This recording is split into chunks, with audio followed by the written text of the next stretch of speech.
ఎలక్షన్లలో గిచ్చుంటుందంటే ఎక్కువ లోలేదు జనానికి ఇప్పటికీ అర్థమైంది. కానీ మనం చెప్పాల్సింది ఏంటంటే రేవంత్ రెడ్డి ఏమంటుండో నేను మంచిగా చేసిన 100 రోజుల్లో నా పాలన చూసి ఓటేయమంటు. రేపు తప్పిపోయి కాంగ్రెస్ పార్టీ ఓటేస్తే ఏమంటాడు రేవంత్ రెడ్డి, నేను 2 లక్షల రుణమాఫీ ఎగ్గొట్టినా నాకు ఓటేసింది నీయా, నేను 4,000 పింఛన్ ఇస్తానని మోసం చేసినా నాకు ఓటేసింది నేను 20,000 అంటాడు. నేను తులం బంగారం ఇస్తామని మోసం చేసినా నాకు ఓటేసిండు ఏ జనం పక్కన తులం బంగారం అక్కడ అన్నదే. బోనస్ ఇస్తానని చెప్పి రైతులకు మోసం చేసినా నాకు రైతులు ఓట్లేసిందని రేపు అంటదా.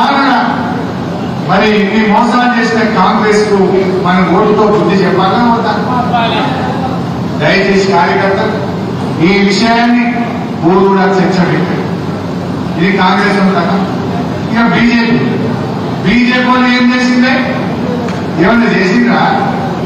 రామాలయం అంటారు. బాబుడు రామాలయం అంటే మేము అంతకంటే పెద్ద మా యాదాద్రి లక్ష్మీనరసింహస్వామి ఆలయం. మనం దేవుడిని ఎక్కలేదా? మనం రాజకీయం చేసినా మనం బస్సులు పెట్టి లక్ష్మీనరసింహస్వామి దగ్గర దొరకపోయి లడ్డూలు ఇచ్చుడు చూపించుడు మేమే చేసినామని దేవుడిని రాజకీయం కోసం మనం మాట్లాడమా? ఇలా వాళ్ళు ట్రైన్లు పెట్టి దొరకపోతారు అంటే దేవుడిని రాజకీయాలు వాడే ప్రయత్నం చేస్తారు. దేవుడు అర్థం వాడు మనకు లేదా? కొద్దిగా చేస్తే నేను కూడా పొద్దులు వేసి బ్రహ్మాండంగా దేవుడికి ముఖ్య బయలుదేరుతా. ఇక్కడ ఎవరైనా పూజ చేసే బయలుదేరుతా. అందరి ఇంట్లో మనకు పూజలు ఉంటుంది. దేవుడు అందరి వాడు ఒక పార్టీకి ఉన్నాడా? కానీ కాంగ్రెస్ బీజేపీ వాళ్ళు ఇలా దాన్ని వాడుకునే ప్రయత్నం చేస్తారు. దయచేసి మనం జాగ్రత్తగా ఉండాలి.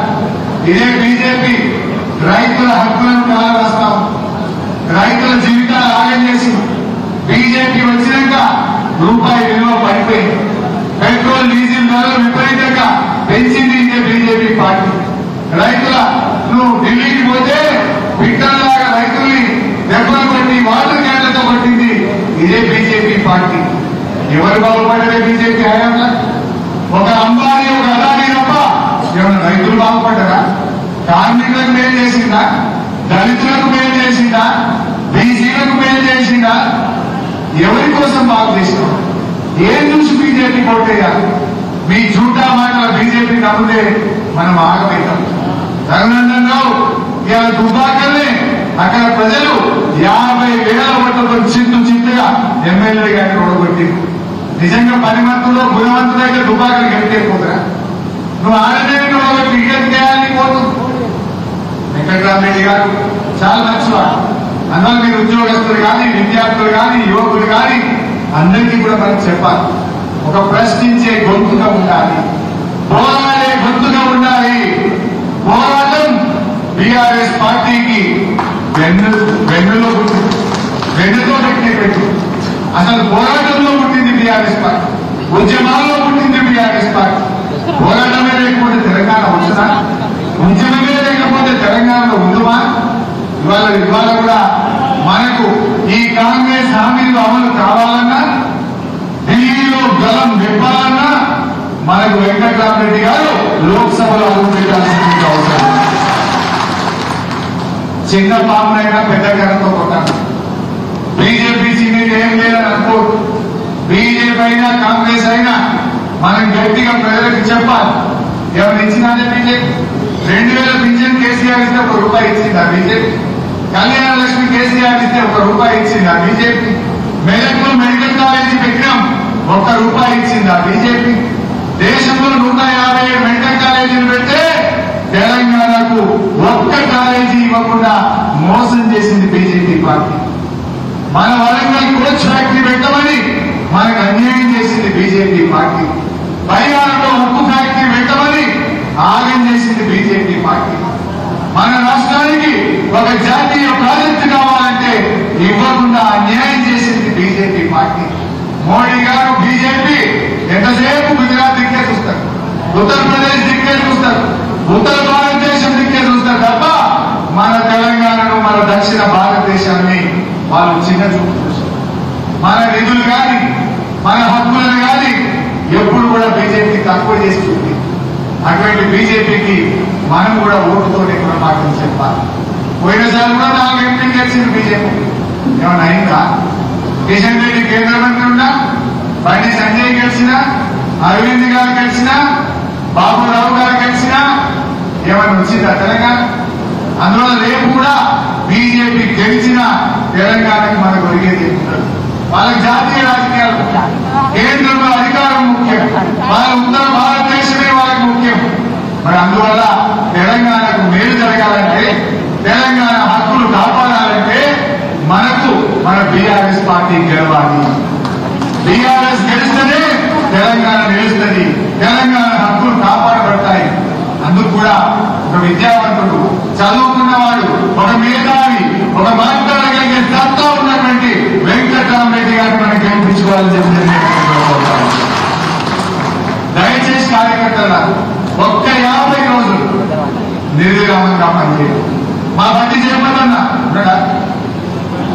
ఇందాక చెప్పిండు జయపదన్న గాంధీ ఈ వేదిక మీద ఉన్న ఎవరైనా సరే మీరు మొత్తం తిరగండి, ఎక్కడ 10 ఓట్లు వస్తాయంటే అక్కడికి పోండి. మీ వార్డు చూడండి, మీ గ్రామం చూడండి, మీ మండలం చూడండి. పక్క ఊళ్ళో 10 ఓట్లు వస్తాయంటే, మా సిద్దిపేట 5 ఓట్లు వస్తాయంటే మా దగ్గర కూడా వచ్చి ప్రచారం చేయండి. ఫోన్ చేసి చెప్తారా, వచ్చి చెప్పిపోతారా, ఎట్లా ఛాన్స్ ఉంటే కదా. మేమంటాం చూడు, మనకు గుడ్డానికి కావాలి 2 కళ్ళు అన్నట్టు మనకు కావాలి 2 ఓట్లు. ఏడా మీ చుట్టం ఉన్నా, మీ బావమరులు ఉన్నా, నీ దోస్తున్నా, నీ క్లాస్మేట్ ఉన్నా ఫోన్ చేసి చెప్పు, పక్కూరికి పోయి చెప్పు, ఆంధ్రాక వైద్యులు గట్టిగా సంధానించి ఇవాళ బీఆర్ఎస్ పార్టీ ఎందుకు గెలవాలో వాళ్ళ గుండి నొక్కి అర్థమయ్యేటట్టు చెప్పండి అని చెప్పి నేను కోరుతాను. ఇది మనకు చాలా ముఖ్యం. మీరు అసెంబ్లీలో చూసి మేము ప్రతిపక్షంలో ఉండొచ్చు, ఎంతమంది మంత్రులు వేసినా వాళ్ళ నోళ్ళు మోయించినా లేదా, నేను చెప్పిందా లేదా అని మొన్న ఓన్లీ ట్రయల్ మాత్రమే ఉండడం అసలు కొత్త కొత్తగా ఇప్పుడు రేపు కూడా వాళ్ళ అసెంబ్లీ అంటే బంగారం చెరువు రావాలి అసెంబ్లీలో విడిచిపెట్టామా?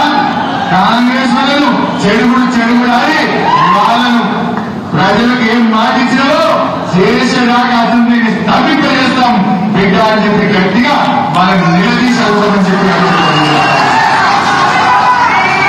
అందువల్ల సవాళ్ళు ఎక్స్పెక్ట్ పోరాటం గట్టిగా అబద్ధాలు చెప్పి మన మాటలు చెప్పి గద్దెనికి కూర్చుంటా అంటే ఊరుకోము. చెప్పిన మాటలు అమలయ్యేదాకా ఆడుగడుగున్న కాంగ్రెస్ పార్టీ వెంటబడతాం, అమలయ్యేదాకా పోరాటం మీ పక్షాలని చెప్పి మనకు చేస్తా ఉన్నాం. అదేవిధంగా మన వెంకటరామరెడ్డి గారు పార్లమెంట్ లో పోరాడతారు, మంచి వ్యక్తి. అందువల్ల వెంకటరామారాయణ గెలిపించుకుంటే కార్యకర్తలకు ఎంత గొప్ప పథకం చెప్పింది. అసలు ఈ దేశంలో ఎవరైనా చెప్పింటాడా?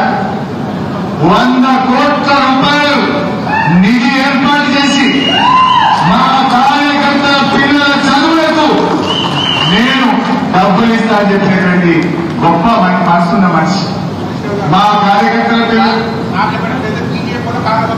బీజేపీ కాంగ్రెస్ చేశారు నేను అసలు ఓన్లీ గరీబులు మా కార్యకర్తలు చెప్తే వాళ్ళ ఊళ్ళల్లో పేరింటి పిల్లలకి ఇస్తాం.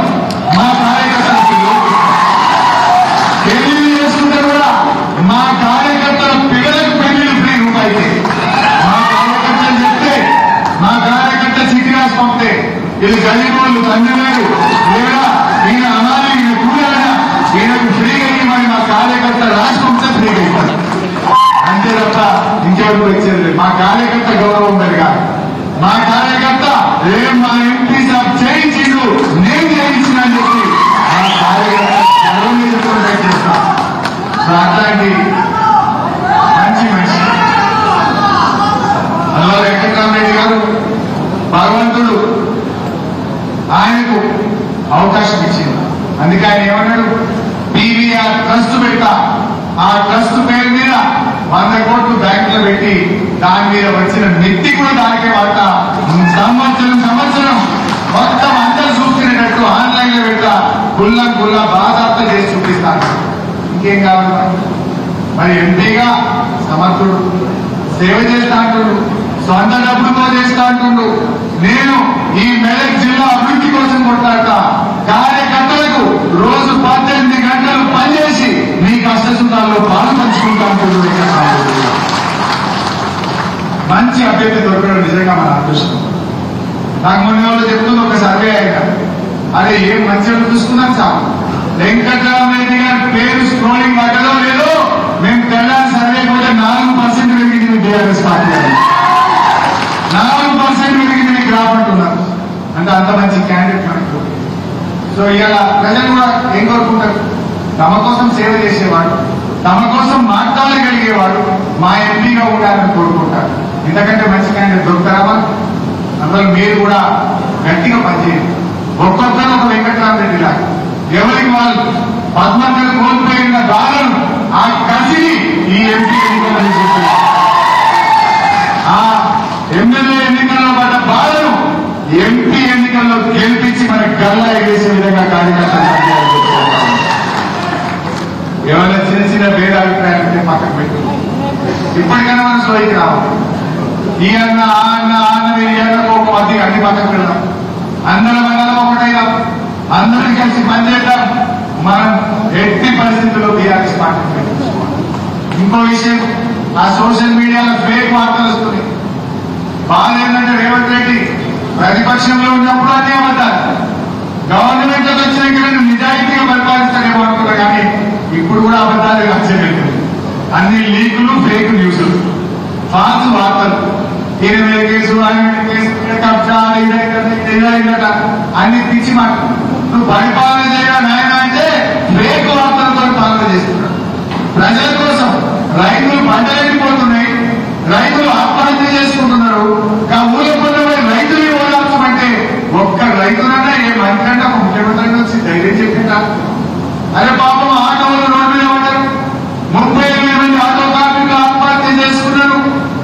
వాళ్ళకు 5 లక్షల రూపాయలు ఎక్స్ప్రెస్ అయ్యి ఆటో వాళ్ళకు ధైర్యం చెప్పు, నెలకు 10,000 ఏమైనా అంటే ₹1 ఇచ్చినాడే, ఏమైనా ధైర్యం చెప్పినాడే అంటే ఇదేం ప్రభుత్వం?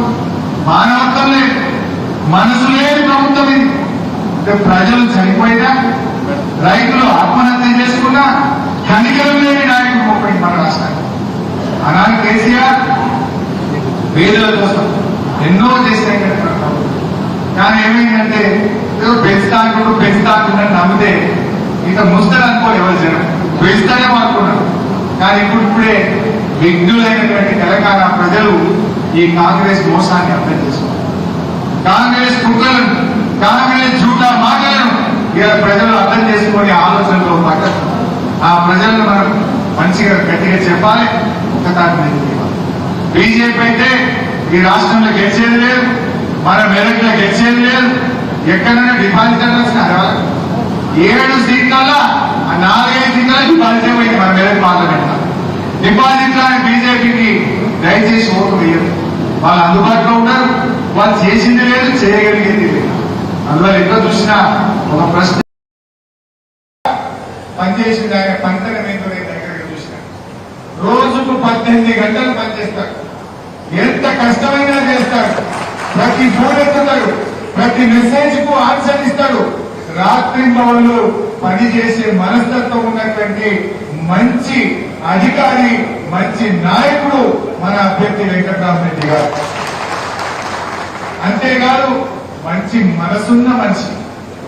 ఎందుకు ఈ మాట అంటున్నాంటే, ఆయన అప్పుడు రాజకీయాల్లోకి వస్తా అనుకోలేదు. 2014 సంవత్సరంలో సంగారెడ్డిలో జాయింట్ కలెక్టర్ గా ఆయన పనిచేసేవాడు. సంగారెడ్డి జాయింట్ కలెక్టర్ గా పనిచేస్తే 2 ఆడపిల్లలు, తల్లి తండ్రి చనిపోయింది. ఆ 2 పిల్లలపై ప్రజా